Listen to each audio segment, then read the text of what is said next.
ঝিঙ্গের এই রেসিপিটা থাকলে এক থালা ভাত এটা দিয়েই খাওয়া হয়ে যাবে। আমি আজকে সম্পূর্ণ নিরামিষভাবে পেঁয়াজ রসুন ছাড়া ঝিঙ্গের এই দারুণ টেস্টি স্বাস্থ্যকর রেসিপিটা শেয়ার করব। আশা করছি যারা নিরামিষভোজী তাদের তো ভালো লাগবেই, যারা আমিষাশী পেঁয়াজ রসুন ভালোবাসেন তাদেরও ভীষণ ভালো লাগবে। বিশেষ করে বাচ্চারা সবজি খেতে চায় না, এইভাবে যদি আপনি ছোলা দিয়ে ঝিঙ্গে রান্না করে দেন, একদিন খাওয়ালে বারবার খেতে চাইবে। তো চলুন দেরি না করে রেসিপিটা দেখে নেওয়া যাক। নমস্কার বন্ধুরা, আমি সোমার রান্নাঘরে আপনাদের সবাইকে অনেক অনেক স্বাগত জানিয়ে শুরু করছি আজকে দারুণ টেস্টি স্বাস্থ্যকর একটা ঝিঙ্গের রেসিপি। এর আগেও আপনাদের সাথে অনেক ঝিঙ্গের রেসিপি শেয়ার করেছি, আপনাদের ভীষণই ভালো লেগেছে। আজকের রেসিপিটা একেবারে নতুন আর দুর্দান্ত স্বাদের। আশা করছি আপনাদের প্রত্যেকেরই ভীষণ ভীষণ ভালো লাগবে। তো চলুন দেরি না করে রেসিপিটা দেখে নেওয়া যাক। দেখুন, ঝিঙ্গের রেসিপিটা করার জন্য এখানে আমি 3টে মিডিয়াম সাইজের ঝিঙ্গে নিয়েছি। এই সাইজের ঝিঙ্গেগুলো খেতে খুব ভালো হয়, বাজারে গেলে অবশ্যই দেখে কিনবেন। খুব বেশি বড় ঝিঙ্গেগুলো একটু শক্ত শক্ত ধরনের হয়, রান্নার পরেও খেতে টেস্টটা অতটা ভালো আসে না। কিন্তু এই রকম মিডিয়াম সাইজের ঝিঙ্গেগুলো খেতে ভীষণই ভালো হয়। এবার ঝিঙ্গেগুলোকে দেখুন এইভাবে খোসা ছাড়িয়ে নিয়েছি, একটু খোসা রেখেছি। তারপর দুদিকটা কেটে 2 থেকে 2.5 ইঞ্চি অন্তর অন্তর এইভাবে টুকরো করে কেটে নিচ্ছি। দর্শক বন্ধুরা, এখানে একটা কথা মনে করিয়ে দিতে চাই, আমার আজকের রান্নাটা দেখে কেমন লাগলো কমেন্ট বক্সে জানাতে ভুলবেন না। ভালো লাগলে লাইক, শেয়ার আর সাবস্ক্রাইব করে সাথেই থাকবেন। বেল বাটনটা অল করে দেবেন, তাহলে আমার দেওয়া যে কোনো রেসিপির আপডেট সবার আগে আপনাদের কাছে পৌঁছে যাবে। ফেসবুক থেকে ভিডিওটা দেখে থাকলে সোমার রান্নাঘর পেজটাকে ফলো করার অনুরোধ রইল। তারপর দেখুন ঝিঙ্গেগুলোকে এইভাবে একটু কেটে নিচ্ছি, দুদিকটায় 4 ফালি করে।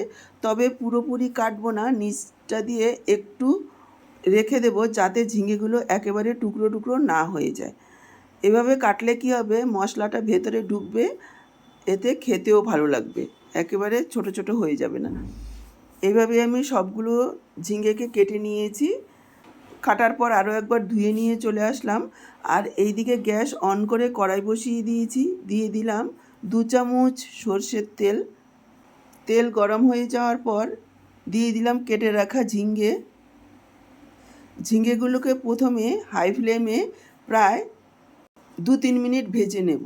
হাই ফ্লেমে রেখে ভাজবো, এখানে কোনো রকম লবণ দেব না, ঢাকাও দেব না, তাহলে ঝিঙ্গেগুলো জল ছেড়ে দেবে।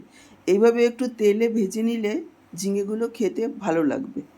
দেখুন, প্রায় 2-3 মিনিট ভেজে নিয়েছি। এবার আমি যোগ করে দিলাম পরিমাণ মতো লবণ, একটু হলুদ গুঁড়ো, দিয়ে দিচ্ছি 1 চা চামচ বেসন।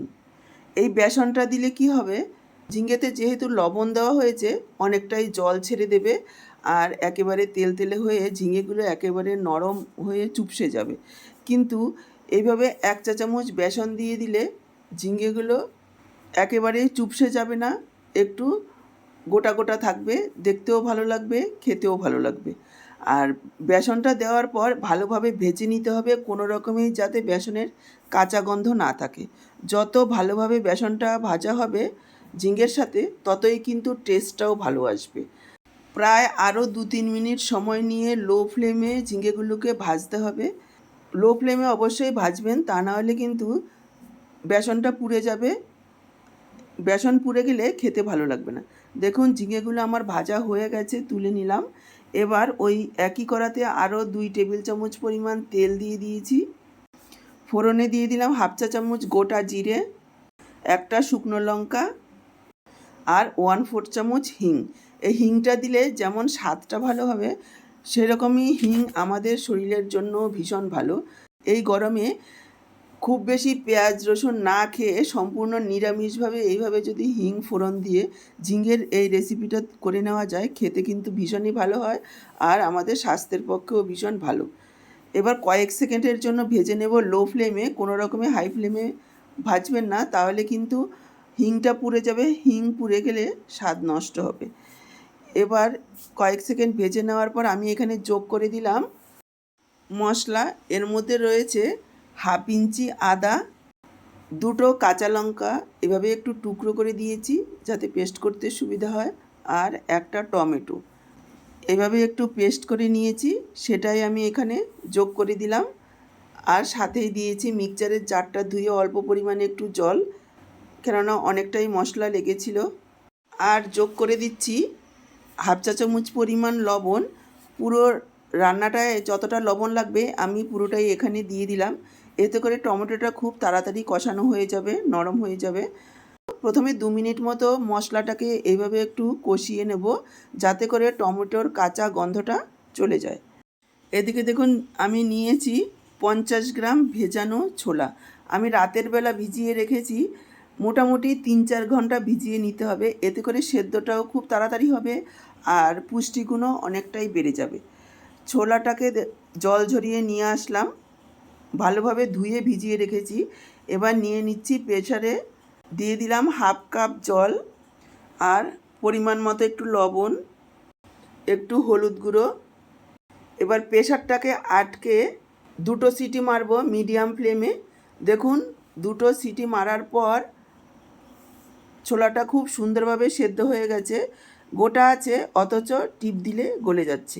একবার দেখিয়ে দিচ্ছি, খুব সুন্দরভাবে সেদ্ধ হয়েছে।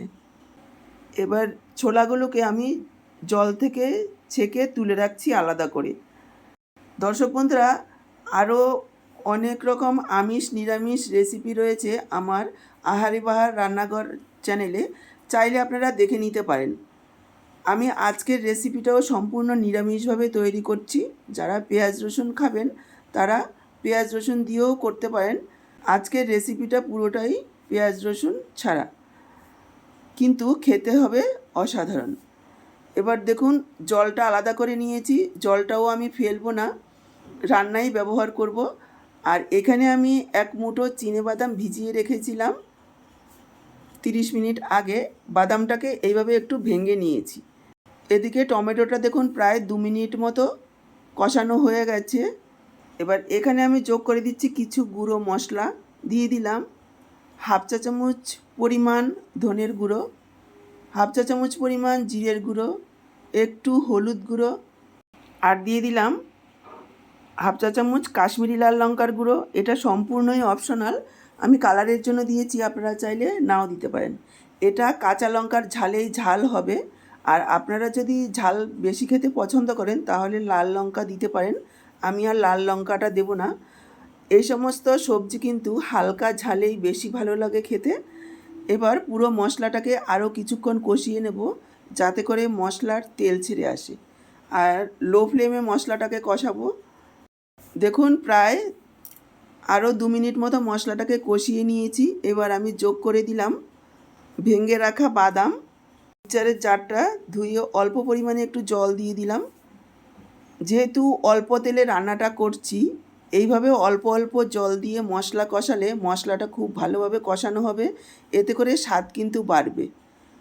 যারা অল্প তেলে রান্নাটা করতে চান তারা এইভাবে অল্প অল্প উষ্ণ গরম জল যোগ করে মশলা কষাবেন, তাহলে কিন্তু রান্নার টেস্ট ভালো আসবে। দেখুন বাদামটাকে কিছুক্ষণ নাড়াচাড়া করে নিয়ে এবার আমি যোগ করে দিলাম সেদ্ধ করে রাখা ছোলাটাকেও আরও 2 মিনিট মতন কষিয়ে নেব মশলার সাথে।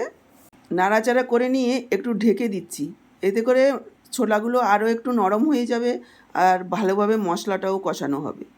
দেখুন 2 মিনিট মতো ঢাকা দিয়ে কষিয়ে নিয়েছি, আরও কিছুক্ষণ একটু নাড়াচাড়া করে নেব। এবার আমি যোগ করে দিচ্ছি হাফ কাপ পরিমাণ জল। আমি কিন্তু মশলা কষানোর সময় ছোলা সেদ্ধ করার যে জলটা ছিল সেটাই অল্প পরিমাণে দিয়ে মশলাটা কষিয়ে নিয়েছি। এবার জলের পরিমাণটা আপনারা নিজেদের ইচ্ছে মতো কম বেশি করে নেবেন। এখানে আমি হাফ কাপ দিয়েছি, এটা কিন্তু খুব বেশি পরিমাণে পাতলা ঝোল হবে না। আর দিয়ে দিলাম হাফ চা চামচ চিনি। এখানে অনেকেরই প্রশ্ন থাকে চিনি কেন দেন। যারা চিনি পছন্দ করেন না তারা স্কিপ করবেন, কিন্তু সম্পূর্ণ নিরামিষ তরকারি একটু মিষ্টি দিলে খেতে ভালো লাগবে। যারা একেবারেই চিনি পছন্দ করেন না, আবারও বলছি, তারা স্কিপ করবেন। আর যারা মিষ্টি খেতে ভালোবাসেন তারা একটু দেবেন, এতে করে খেতে ভালো লাগবে। এবার ঢাকা দিয়ে ঝোলটাকে ভালোভাবে ফুটিয়ে নিলাম। তারপর দিয়ে দিচ্ছি ভেজে রাখা ঝিঙে। আরও একবার মিশিয়ে নিয়ে ঢাকা দিয়ে আরও 2-3 মিনিট ফুটিয়ে নেব। দেখুন ঢাকা দিয়ে আরও 2-3 মিনিট ফুটিয়ে নিয়েছি, সব কিছু খুব সুন্দরভাবে সেদ্ধ হয়ে গেছে। একটু ঝোল ঝোল দেখা যাচ্ছে, কিন্তু ঠান্ডা হওয়ার সাথে সাথে আরও একটু ঘন হয়ে যাবে, যেহেতু ঝিঙের গায়ে বেসন রয়েছে আর ছোলা রয়েছে, অনেকটাই ঝোল টেনে নেবে। একবার দেখিয়ে দিচ্ছি, দেখুন খুব সুন্দরভাবে সেদ্ধ হয়ে গেছে। এখানে আমি যোগ করে দেবো একটু ধনেপাতা কুচি। আপনারা চাইলে গরম মশলাও দিতে পারেন, তবে আমি এখানে আর গরম মশলাটা অ্যাড করব না, কেননা ধনেপাতার গন্ধটাই আমার কাছে বেশি ভালো লাগে। আরও একবার মিশিয়ে নিয়ে ঢাকা দিয়ে রেখে দেবো 5 মিনিট, যাতে ধনেপাতার গন্ধটা ভালোভাবে মিশে যায়। তারপর আমি সার্ভ করব। এটা আপনারা ভাত, রুটি, লুচি, পরোটা যা দিয়ে খাবেন ভীষণই ভালো লাগবে। একেবারে তৈরি হয়ে গেল আমাদের দারুণ টেস্টি স্বাস্থ্যকর ছোলা দিয়ে ঝিঙের এবারে নতুন রেসিপি। ঝিঙের অনেক রকম রেসিপি খেয়েছেন, একবার এইভাবে খেয়ে দেখুন, আশা করি এটাও আপনাদের ভীষণ ভালো লাগবে। বাড়িতে বানিয়ে খেলে একেবারে কমেন্ট বক্সে জানাতে ভুলবেন না যে আপনাদের কেমন লাগলো। তাহলে আজকে এই পর্যন্ত, আবার দেখা হবে এরকমই দারুণ টেস্টি কোনো রেসিপির সাথে। সবাই ভালো থাকুন, সুস্থ থাকুন। সবাইকে অসংখ্য ধন্যবাদ।